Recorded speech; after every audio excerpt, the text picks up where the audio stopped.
Hello, everybody. I'd like to welcome today Deborah Laurel from Laurel and Associates, who is an amazing trainer that I've met in the last couple of years. Today, I'd like to ask Deborah 6 questions. My first question is, what is your core area of expertise, your zone of genius that you bring to your students or clients? Our area of expertise is management training. I bring 40 years of working with managers in a variety of industries at very different levels, from the executive to the supervisor and the middle manager as well. What is your professional background and what was your aha moment that led you to become a trainer?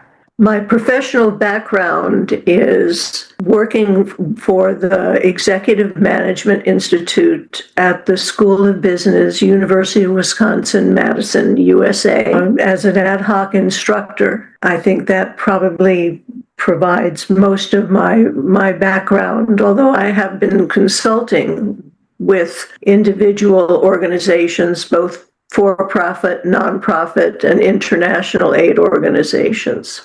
The aha moment is rather unique. I started the first feminist theater in the Midwest with another woman, and we were performing a play that looked at how the feminist movement affected both women, both positively and negatively. And we would open it up for conversation with the audience afterwards. And there were 2 women professors from the University of Wisconsin Extension in Madison who came up to me after I led that conversation and said, "We'd like you to teach assertiveness."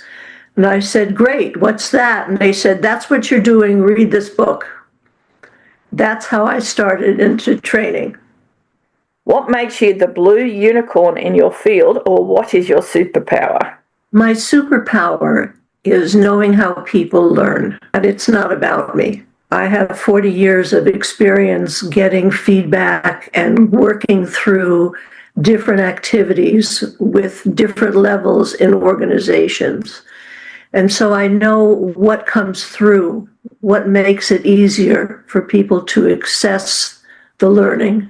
And my training, the e-learning, requires that you think. You're not spoon-fed. You are applying what you're learning. We're checking to make sure you understand. And you're not going to see me up there just lecturing, sharing my expertise. I will introduce information, but then it's up to you to absorb it, to do a case study, to apply it to a real situation so that it's meaningful and lasting when you leave the training. What industry myths or misconceptions do you love to challenge through your training? Well, there are different topics that people consider to be dry and boring. And I don't believe there is any such thing as a dry or boring topic. There's a dry or boring trainer. It's not prepared in a way that entices, educates, engages the learner. And that's where my expertise comes in, because it's so important for you, the learner, to get what you need. And the only way you'll get what you need is if it is continually stimulating you, asking you to think, bringing it alive. So that's the myth that I like to counter. If you could speak directly to one person in a company who truly needs what you offer, who would it be? What would you say to get their attention? And why are they the person who needs to hear it first? I would talk to the chief executive. And the reason why is because whatever the chief executive says goes.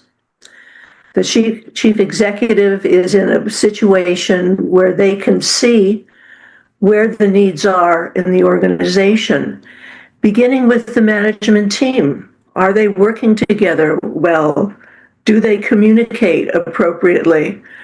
Are they following best practices in how they manage their employees? So that's where I would start. Can you share a moment or story where you knew your work had made a real difference? Something that captures why What you do matters. One thing that I'm very proud of was working with the University of Strasbourg in Osijek, Croatia.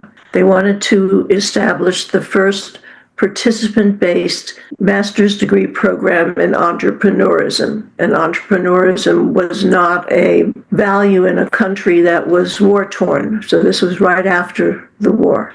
And I worked with the professors in the School of Economics, each of them, to redesign their training because their approach had always been lecture.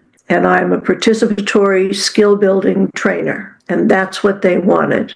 And as a result of that training, and as a result of the changes that they made to that, there are more than 100 new businesses in Croatia and the surrounding area because of graduates to that program. And I'm very proud of that.